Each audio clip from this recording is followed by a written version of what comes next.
తెలంగాణ ప్రజలందరికీ కూడా రాష్ట్ర అవతరణ దినోత్సవ సందర్భంగా హృదయపూర్వకంగా శుభాకాంక్షలు తెలియజేస్తా ఉన్నాను. మరి ఇవాళ రాష్ట్ర అవతరణ దినోత్సవం సందర్భంగా ఈ రాష్ట్రం ఆవిర్భవించడానికి త్యాగాలు చేసినటువంటి అమరులైనటువంటి వారందరినీ కూడా మదినిండా ప్రేమతోని ఆర్తితోని వారి కుటుంబాలకు వారిని కూడా వారి రుణం తీర్చుకుంటామని తెలంగాణ రక్షణ సేన తరఫు నుంచి వారిని స్మరించుకుంటున్నాం, గుర్తు చేసుకుంటున్నాం. అదేవిధంగా తెలంగాణ ఉద్యమకారులు ఎవరైతే తమ ఉద్యోగాలను వదిలిపెట్టి తమ ఆస్తులు నమ్ముకొని మరొక స్వతంత్ర సమరయోధుల్లాగా మరొక స్వతంత్ర పోరాటంలాగా తెలంగాణ రాష్ట్ర సాధన కోసం పనిచేసినటువంటి ఉద్యమకారులందరికీ కూడా హృదయపూర్వకంగా ఉద్యమాభివందనాలు, సల్యూట్ తెలియజేసుకుంటా ఉన్నాం.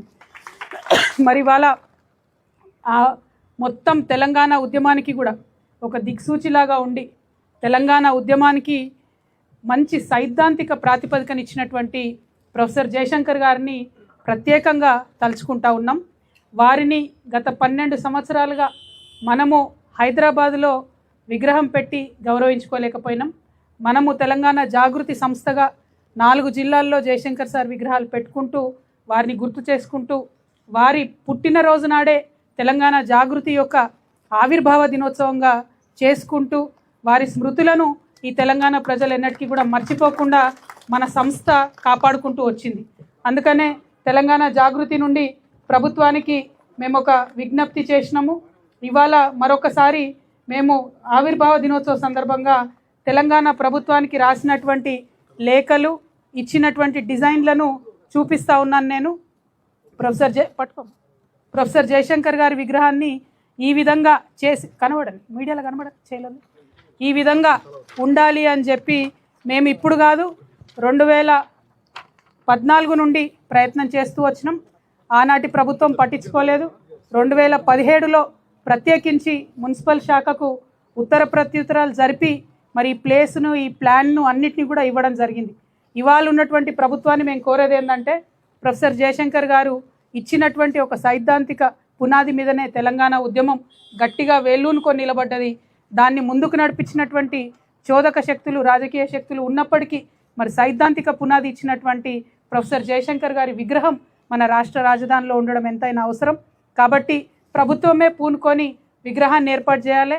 మేము మా సంస్థ ద్వారా ఇచ్చినటువంటి డిజైన్ మీకు నచ్చకపోతే, అంతకన్నా గొప్పగా మీరు చేయాలనుకుంటే ప్రభుత్వం తప్పకుండా చేయొచ్చు.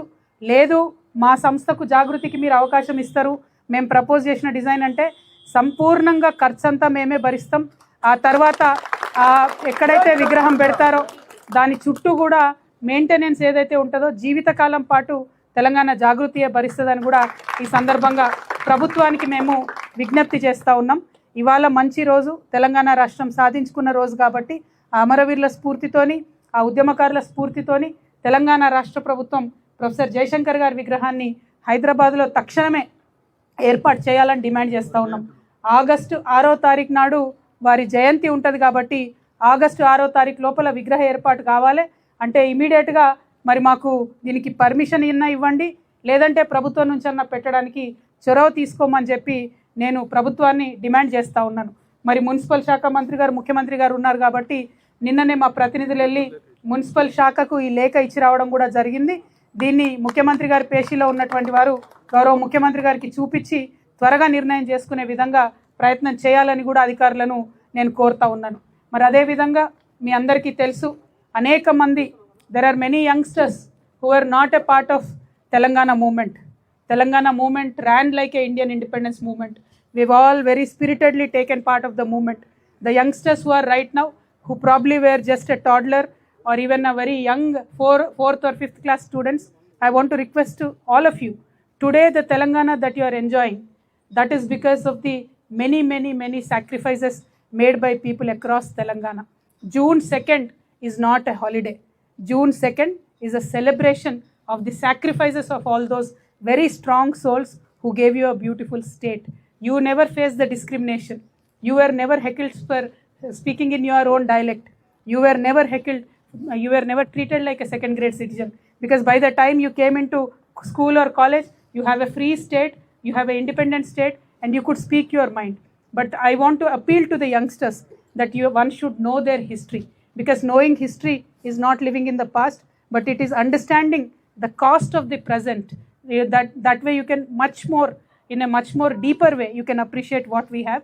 I am requesting all the Telangana youngsters to very actively participate in June 2nd, celebrate our state formation. It is as important as August 15th. అదే విధంగా మరి ఇవాళ గౌరవ ముఖ్యమంత్రి గారు ఇచ్చినటువంటి స్పీచ్లో మేమందరం ఎదురు చూడడం జరిగింది. ఉద్యమకారులకు ఇచ్చినటువంటి మాటలు వారు ఏమన్నా నిలబెట్టుకుంటారేమో, ఏమన్నా విస్పష్టమైనటువంటి ప్రకటన చేస్తారేమో అని ఎదురు చూసినాం. కానీ అదేమీ జరగలేదు. తెలంగాణ ఉద్యమకారులకు ఇవ్వాల్సినటువంటి ప్లేస్ కానీ మరి కేకే కమిటీ వేస్తే ఆ కమిటీ విధి విధానాల గురించి కూడా ముఖ్యమంత్రి గారు మాట్లాడకపోవడం నిజంగా దుర్మార్గం, శోచనీయం. మేము అందుకనే తెలంగాణ రక్షణ సేన నుండి తెలంగాణ వ్యాప్తంగా ఉన్నటువంటి ఉద్యమకారుల పక్షాన మరొక తెలంగాణ ఉద్యమం చేయడానికి సిద్ధమవుతా ఉన్నాం. మేము నిన్న ప్రకటించినట్టుగా జూలై 2వ తారీఖు నాడు ఖచ్చితంగా ఉప్పల్ బగాయత్లో ఏదైతే ప్రభుత్వ భూమి ఉందో దాని మీదకి వేలాదిగా లక్షలాదిగా జూలై 2వ తారీఖు నాడు మరొక భూ పోరాటానికి సిద్ధం కావాల్సిందిగా తెలంగాణ వ్యాప్తంగా ఉన్నటువంటి తెలంగాణ వాదులందరినీ కూడా కోరుతా ఉన్నారు. ఉద్యమకారులను కాపాడుకునేటటువంటి ఈ ప్రయత్నంలో, ఉద్యమకారుల గౌరవాన్ని, ఆత్మగౌరవాన్ని కాపాడుకునేటటువంటి ఈ ప్రయత్నంలో తెలంగాణ వాదులందరినీ కూడా ఆహ్వానిస్తున్నాం. ఇక్కడ జెండాలు ఎజెండాలకు తావులేదు. ఇక్కడ కేవలం తెలంగాణ వాదమే ఇంపార్టెంట్. తెలంగాణ కోసం ఆనాడు ఏ జెండా కప్పుకోనటువంటి వాళ్ళు ఎంతోమంది కూడా పోరాటం చేయడం జరిగింది. వారందరినీ కూడా మేము ఉప్పల్ బగాయత్కు జూలై 2వ తారీఖు నాడు ఆహ్వానిస్తూ ఉన్నాం. విద్యార్థి మిత్రులందరిని ఆహ్వానిస్తూ ఉన్నాం. మేధావులను ఆహ్వానిస్తూ ఉన్నాం. ఉద్యోగ సంఘాల వారిని ఆహ్వానిస్తూ ఉన్నాం. న్యాయవాదులను ఆహ్వానిస్తూ ఉన్నాం. పత్రికా మిత్రులను ఆహ్వానిస్తూ ఉన్నాం. యావత్ తెలంగాణ అంతటా ఉండేటటువంటి ఉద్యమకారులందరూ కూడా ఊరికొక్కరన్నా సరే సర్ది కట్టుకొని అన్నాడు బయలుదేరి హైదరాబాద్కు రావాల్సిందిగా నేను కోరుతా ఉన్నాను. ఎందుకంటే మరొకసారి మన తెలంగాణ పౌరుషాన్ని, ప్రతాపాన్ని చూపించాల్సినటువంటి అవసరం వచ్చింది. కాబట్టి జూలై 2వ తారీఖు నాడు మరొక మిలియన్ మార్చ్ గుర్తొచ్చే విధంగా తెలంగాణ బిడ్డలందరికీ కూడా ఉద్యమ స్ఫూర్తిని నింపే విధంగా ఉండాలి. ఉద్యమకారుల ఆకాంక్షలు పూర్తి కావాలి. కాబట్టి మేము చేపడుతున్నటువంటి భూ పోరాటానికి యావత్ తెలంగాణ కూడా కదిలి రావాలని చెప్పి మీ అందరినీ కూడా కోరుతూ మరొకసారి ఇవాళ చాలా మంచి రోజు. ఈ రోజు అనేక మంది అమరవీరుల త్యాగాల మీద వచ్చిన రోజు కాబట్టి తెలంగాణ రక్షణ సేన అధికారంలోకి వచ్చినాక అమరవీరుల కుటుంబాలందరికీ కూడా ₹1 కోటి ఇస్తామని చెప్పి ఏదైతే చెప్పడం జరిగిందో ప్రతి అమరవీరుల కుటుంబానికి ఇస్తాం. వారిని గౌరవించుకుంటాం. వారిని తెలంగాణ అభివృద్ధిలో భాగస్వామ్యాలను కూడా చేస్తామని మరొక మారు గుర్తు చేస్తూ మీ అందరి దగ్గర సెలవు తీసుకుంటాను. Thank you. జై తెలంగాణ, జై తెలంగాణ. జోహార్ తెలంగాణ మన వీరులకు, జోహార్ తెలంగాణ మన వీరులకు, జై తెలంగాణ.